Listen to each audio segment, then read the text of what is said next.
గౌరీ సతీష్ గారు, మాజీ సీఎం కేసీఆర్కు సిట్ జారీ చేసినటువంటి నోటీసులను బీఆర్ఎస్ నాయకులు తీవ్రంగా తప్పుపడుతున్నటువంటి పరిస్థితి. అంటే కాంగ్రెస్ ప్రభుత్వ ఫెయిల్యూర్స్ను కప్పిపుచ్చుకోవడం కోసం సింగరేణి బొగ్గు కుంభకోణం బయటపెట్టడంతో ప్రజల దృష్టిని మళ్లించేందుకు మళ్ళీ సిట్ పేరిట బీఆర్ఎస్ నాయకులకు నోటీసులు అందిస్తూ ఇలా కాలయాపన చేస్తూ మీరు మున్సిపల్ ఎలక్షన్స్ ముందు ఇలాంటి విచారణలు నోటీసులు అంటూ బీఆర్ఎస్ను బ్లేమ్ చేసి మీరు దాన్ని అడ్వాంటేజ్గా తీసుకొని ప్రయోజనాలు పొందాలనేటువంటి ఆలోచనతో చేస్తున్నారు.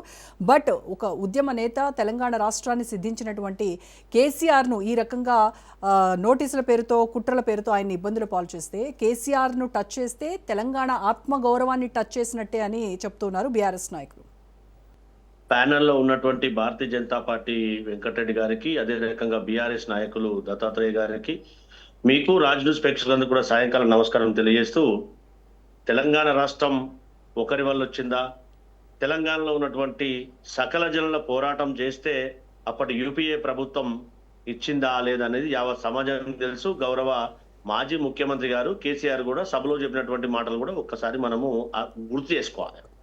అది మర్చిపోయి మాట్లాడితే, బీఆర్ఎస్ నాయకులు అబద్ధపు మాటలు మాట్లాడితే ఈ సమాజం యాక్సెప్ట్ చేయదనేది వాస్తవ పరిస్థితిని ఒక్కసారి కూడా మనన చేసుకోవాల్సినటువంటి అవసరం ఉంది. దాంతో పాటుగా భారతదేశంలో ఉన్నటువంటి ఏదైతే దుష్ట శక్తులను కానీ, అంటే ఇట్ మీన్స్ ఎవరైతే ఉగ్రవాదుల ఫోన్లు కానీ, లేదంటే ఐఎస్ఐ ఏజెంట్ల ఫోన్లు కానీ, దాంతో పాటు రాష్ట్రంలో శాంతి భద్రతల దృష్ట్యా ఎవరైతే సంఘ విద్రోహ శక్తులుగా ఉన్నారని చెప్పి ఆలోచిస్తూ ప్రభుత్వం తీసుకోవాల్సినటువంటి నిర్ణయాన్ని రాజకీయ నాయకుల పట్ల, కుటుంబ సభ్యులతో పాటుగా ప్రతిపక్షంలో ఉన్నటువంటి నాయకుల ఫోన్లను సుమారు 6,000 పైచిలకు ఫోన్లను ట్యాప్ చేసి వీళ్ళని వదలకుండా, దాంతో పాటు హైకోర్టు జడ్జిలను కూడా, ఐపీఎస్ అధికారులను కూడా ఏ విధంగా ఫోన్ ట్యాప్ చేసి ఏదైతే ఇతర పరికరాలు కొని విదేశాల నుంచి కొని లక్షల రూపాయలు వెచ్చించి కొని ఏ విధంగా వ్యక్తి యొక్క స్వేచ్ఛను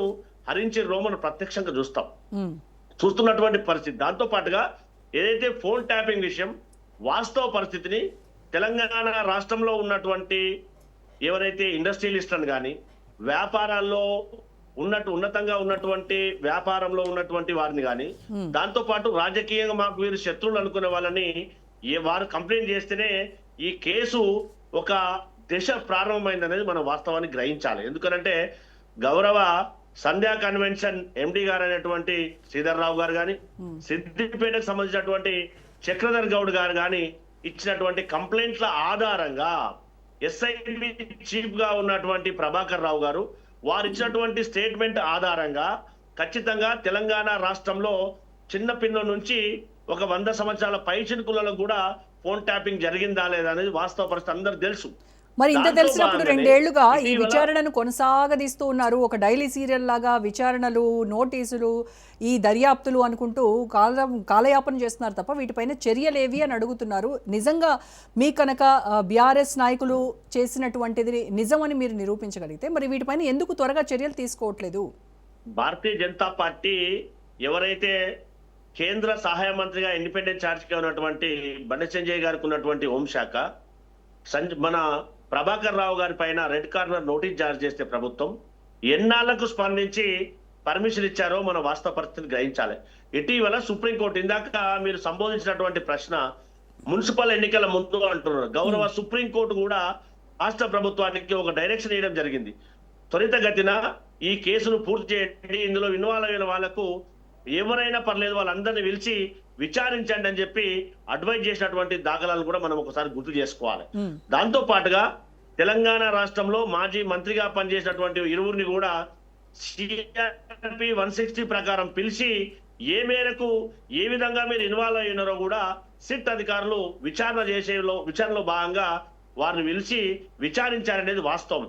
సిట్ అధికారులు కూడా విశ్వసనీయ సమాచారం మేరకు కావలసినటువంటి సమాచారాన్ని సేకరించాం. నిన్ననే అంటే 2 days బ్యాక్ ఎవరైతే అప్పటి ముఖ్యమంత్రికి షాడోగా ఉన్నటువంటి సంతోష్ రావు గారిని పిలిచి వారి ద్వారా సమాచారాన్ని సేకరించి గౌరవ ముఖ్యమంత్రిగా ఉన్నటువంటి కేసీఆర్ గారిని వారి ద్వారా ఏ మేరకు ఎవరెవరిని ప్రలోభితం చేసి ఫోన్ ట్యాపింగ్ చేయడం జరిగింది, ఈ అంశాలన్నింటి కూడా ఒక దర్యాప్తు సంస్థ దర్యాప్తు చేస్తూ ఉంటే దానికి సహకరించకుండా, ఒకవేళ మీరు సత్యులే అయితే, మీరు తప్పు చేయనట్టయితే ఎందుకు గగ్గోలు పెట్టవలసిన అవసరం ఉంటుందండి?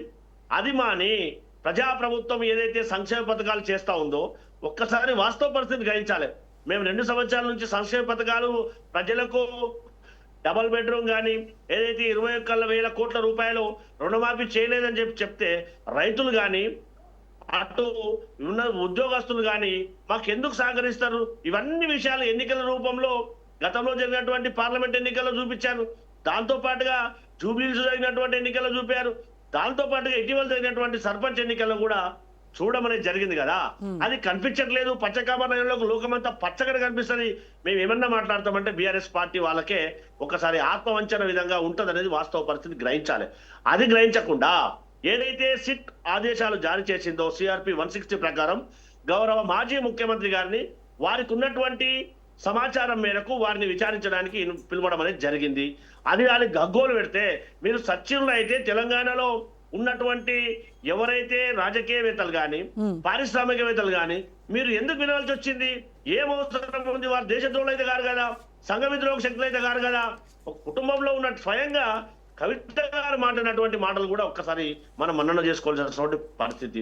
ఇవన్నీ గ్రహించకుండా మాట్లాడడం అనేది సమంజసం కాదు. దాంతో పాటుగా భారతీయ జనతా పార్టీ చెప్తా ఉంది మేము బీఆర్ఎస్ ఒక్కటే అని చెప్పి. గతంలో మనం చూసాం పార్లమెంట్ ఎన్నికల్లో బీఆర్ఎస్ వాళ్ళకి ఎవరు ఓట్లు వేయించారో, మాజీ మంత్రి మేడ్చల్ ఎమ్మెల్యే గారు ఏం చెప్పారో కూడా వినాలి కదా.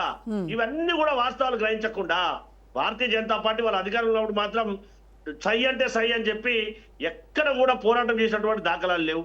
2 పర్యాలు అధికారం ఉన్నప్పుడు బీఆర్ఎస్ ఏం చేసే దానికి చేయగొట్టినటువంటి దాఖలా భారతీయ జనతా పార్టీది. అది మర్చిపోయి మాట్లాడితే సమాజం యాక్సెప్ట్ చేయదు కదా. కాబట్టి సిట్టు ఏదైతే విచారణకు పిలిచిందో మాజీ ముఖ్యమంత్రి గారు ఏ మేరకు వారు ఇన్వాల్వ్ అయినారో వారు చెప్పవలసిన సతీష్ గారు, గౌరీ సతీష్ గారు, సింగరేణి స్కామ్ నుంచి దృష్టి మళ్లించడానికి ఈ మున్సిపల్ ఎలక్షన్స్ ముందు ఈ రకంగా మీరు నోటీసులు అంటూ వాళ్ళని పిలుస్తున్నారు అని చెప్పేసి బీఆర్ఎస్ ఆరోపిస్తూ ఉంది. అయితే మీరు ఇచ్చినటువంటి 6 గ్యారంటీలు అమలు చేయకపోగా అబద్ధపు హామీలు ఇచ్చారు కాబట్టి వాటి నుంచి మీకు ప్రజల నుంచి ఒత్తిడి వస్తుంది, ప్రజల నుంచి ప్రశ్నలు ఎదుర్కోవాల్సి ఉంటుంది. కాబట్టి వాళ్ళ దృష్టిని మళ్లించడం కోసం మీరు ఇలాగా డైవర్షన్ పాలిటిక్స్ కు తెరలేపారు అనేది బీఆర్ఎస్ ఆరోపిస్తున్నటువంటిది.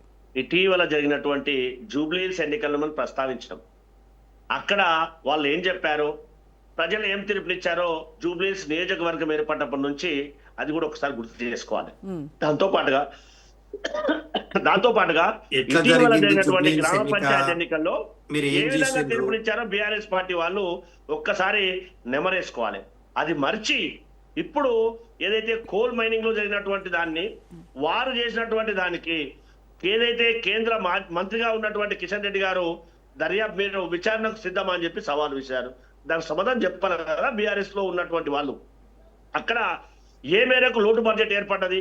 గతంలో సర్ప్లస్ గా ఉన్నటువంటి సింగరేణి ఎందుకు 10 సంవత్సరాల నుంచి మైనస్ గా ఏర్పడ్డది? మైనస్ బడ్జెట్ ఎందుకు అయింది? లోటు బడ్జెట్ కారణం ఎవరు? ఏ విధంగా ప్రైవేట్ వ్యక్తులకు మైనస్ కేటాయించినటువంటి దాఖలాలు బీఆర్ఎస్ కావా? అవి అవాస్తవాలైతే సో టెండర్లో వచ్చినటువంటి ఆరోపణ, టెండర్లలో అవినీతి జరిగింది అని వచ్చినటువంటి ఆరోపణలు నిజం కాకపోతే మరి మీరు ఎందుకు రద్దు చేశారు వాటిని? మేమేమంటాం, ఇందాక సుప్రీంకోర్టు ఆదేశాలు జారీ చేయడం ద్వారా ఈ సిట్ ఎంక్వైరీ అనేది కొనసాగుతుంది, త్వరితగతిన అనేది మనం ఆలోచన చేయాలి.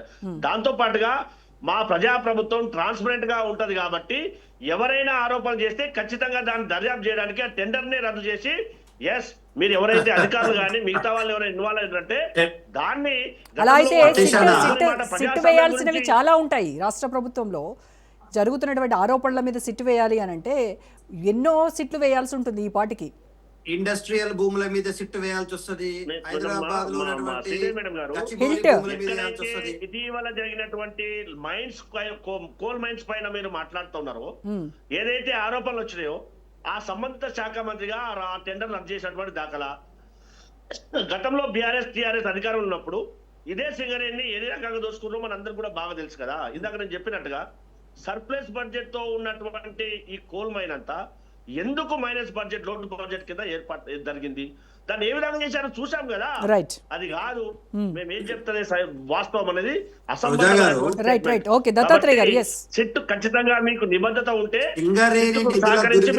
ప్రారంభించింది ముఖ్యమంత్రి